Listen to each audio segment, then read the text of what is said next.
تعالوا يا حبايبي النهارده نعمل مع بعض طاجن العكاوي بطريقه سهله ويطلع معانا مستوي ومقادير سهله جدا.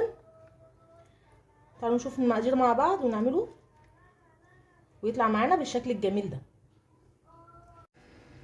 السلام عليكم ورحمه الله وبركاته. ازيكم يا حبايبي، عاملين ايه؟ النهارده ان شاء الله هنعمل مع بعض طاجن العكاوي بطريقه سهله ومن غير تعقيدات، ومقادير معانا سهله وموجوده في اي بيت. العكاوي يا حبايبي، اللي ما يعرفش ايه هي العكاوي، اللي هو بيبقى ديل الذبيحه، اللي هو العجل او البقره او اي حاجه بنذبحها. هي دي العكاوي، بتبقى جايه من عند الجزار متقطعه بالشكل ده كده. المقادير اللي احنا هنحطها معاها ايه؟ العكاوي طبعا، ودوت ورق لوري، حبهان، ملح، بصلايه، زر ورد، وطماطمايه، وهناخد بشره جوز الطيب بسيطه وجوز وفلفل اسود. لو في فلفل اسود حب ممكن تضيفي فلفل اسود حب، بس انا مش متاح عندي الحب فاحط المطحون. طبعا بصل، العكاوي يعني بصل على قد ما تقدري بقى تقطعي بصل. دولت حوالي نص كيلو بصل، ممكن معاكي لحد كيلو بصل على حسب حجم العكاوي، لكن انا العكوه معايا صغيره فعشان كده مقطعه لها نص كيلو بصل بس. وفلفل الوان، لو متاح لون واحد بس مش مشكله، حتى لو لون واحد هيأدي الغرض معانا. وديت عباره عن عصير طماطم، حوالي كوبايه ونص عصير طماطم ضرباه في الخلاط ومصفياه. طيب تعالوا نروح على البوتاجاز ونشوف الخطوات مع بعضينا وهنعملها ازاي. هنا حبايبي انا مسخنه الحله بتاعتي وباي ماده دهنيه تحبيها. انا هنا مستخدمه اللي هو الدهن بتاع العجول او الحاجات ديت. انا بسيحه بالشكل ده وبستخدمه في الاكل. هحط حوالي معلقه وهسيبها تسخن.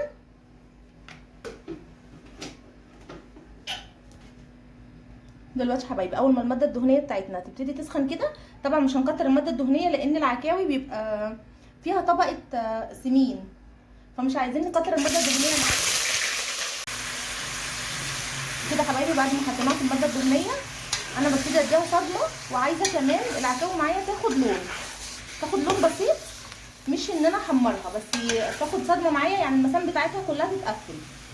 وابتدي اضيف عليها اللي هو البوكيه جرنيل اللي احنا شفناه مع بعض. قد قامت الصلاة قد قامت الصلاة. ورق لوري وحبهان ورشه جوز الطيب وفلفل اسود والملح. طب انا حاطه هنا، في ناس هتقول لي انت ليه بتحطي الملح في البدايه؟ انا العكاوي هنا معايا يا جماعه صغيره، سنها كمان الذبيحه سنها صغير، فمش هتاخد وقت في السوى، فعشان كده انا مطمنه ان انا احط الملح دلوقتي. لكن لو انت شاكه ان الحاجه هتاخد معاكي وقت شويه ممكن تسيب الملح لما تخشي في السوى، ما تحطوش دلوقتي. فانا دلوقتي هديها تحميره او هديها تشويحه زي ما قلت لكم، وهرجع لكم تاني نحط مع بعض الحاجات بتاعتها. وبعد يا حبايبي ما اديتها تشويحه كده بالشكل ده وخدت معايا لون، يعني غيرت لونها كده خالص، واطمنت ان تحت مفيش اي ميه نازله منها، هبتدي احط البوكيه جرنيه بتاعها ما عدا بلح جوز الطيب.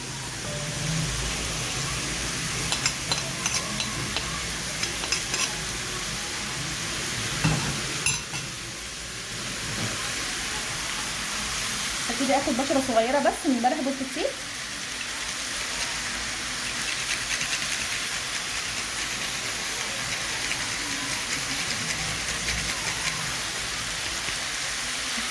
حبايبي حاجه بسيطه خالص، يعني يا دوبك تدي ريحه. هبتدي اقلبها تاني، وطبعا جنبي في الكاتل ميه بتغلي. ما تحاولوش يا جماعه تنزلوا على اللحمه بميه من الحنفيه.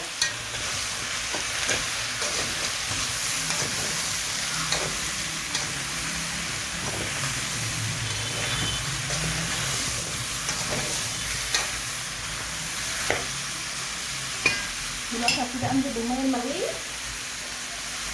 بسم الله.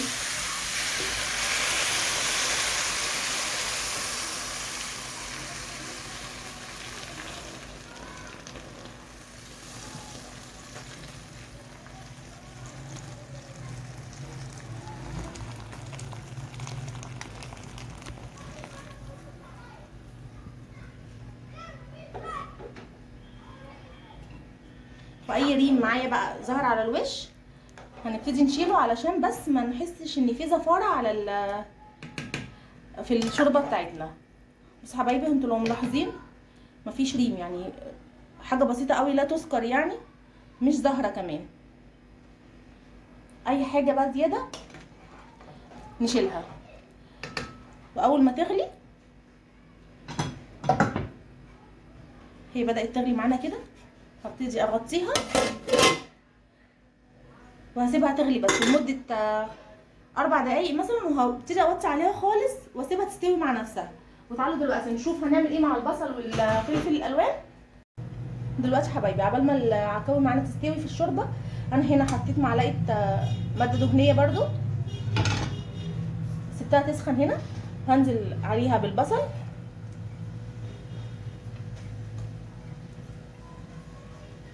ابتدي اديله تشويحه لحد بس ما يدبل معانا، انا مش عايزاه يغير لون.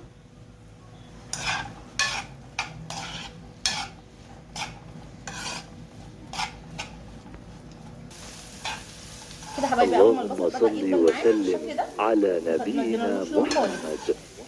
هبتدي انزل عليه بالفلفل الالوان.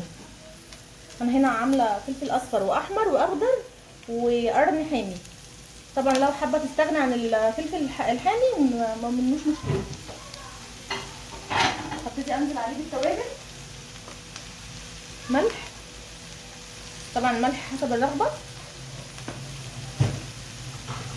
واحط بهارات لحمه نص معلقه صغيره، فلفل اسود،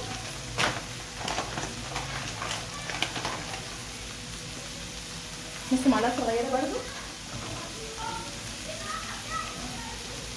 وده حبهان على ورق لوري يا حبايبي مطحونين. هنحط برضو حوالي نص معلقه صغيره، وهنحط رشه بلح جوز الطيب.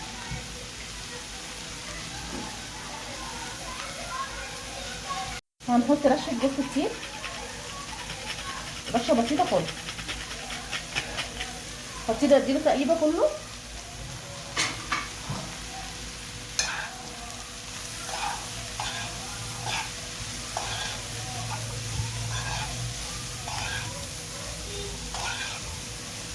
وهنزل عليه بعصير الطماطم.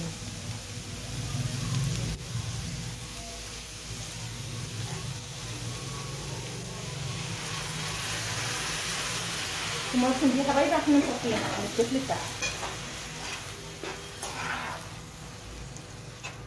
وهسيب الخليط ده كله يتسبك مع بعضه، ويكون كمان معانا العكاوي استوت، ونرجع نحطهم في الطاجن مع بعض.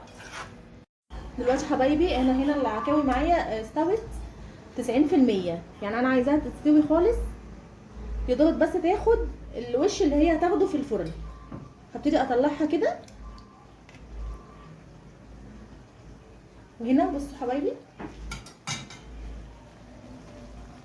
دي اتسبكت معانا. انا طبعا مش عايزه اسبكها قوي، يعني تتجانس كلها مع بعضيها، وابتدي احط لها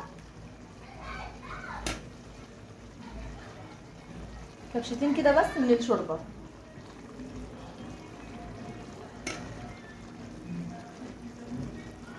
بالشكل ده حبايبي.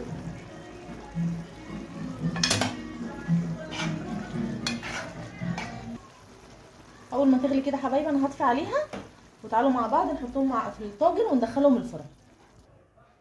دلوقتي حبايبي الطاجن اللي انا هحط فيه، انا هحط هنا في الطاجن ده، طبعا حابه تحطيه في فخار، حابه تحطيه في صينيه المونيا، تيفال، اي حاجه زي ما يكون عند حضرتك.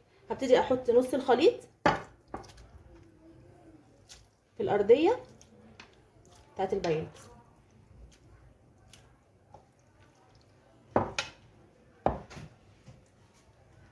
بالشكل ده. طبعا حابه تضيفي بقى خضار، بتضيفيه في المرحله اللي فيها الخضار بيدبل، بتضيفيه مع البصل والفلفل ياخد تشويحه، وبعد كده بترجعي تضيفيهم نص كده تحت العكاوي، والنص فوق العكاوي. هبتدي ارص كده،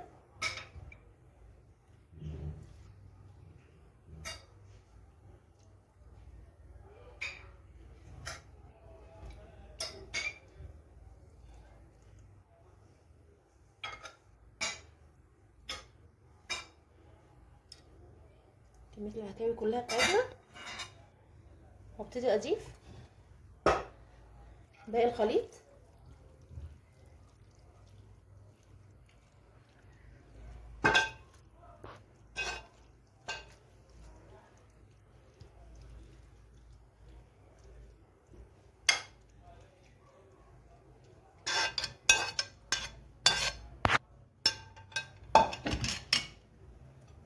ابتدي احط على وشها بس شرايح طماطم كده بالشكل ده.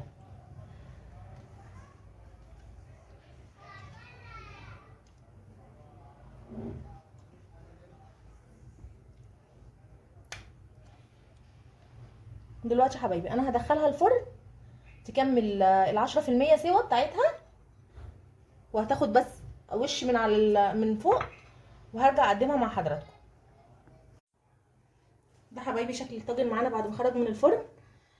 طبعا يا جماعه اللي بيتعامل مع البايركس حاولوا على قد ما تقدروا ان انتم ما تطلعوهوش على رخام. يعني انا لو انا هنا مطلعاه على قماشه، علشان البايركس لما بيطلع على رخام ممكن لا قدر الله يفرقع.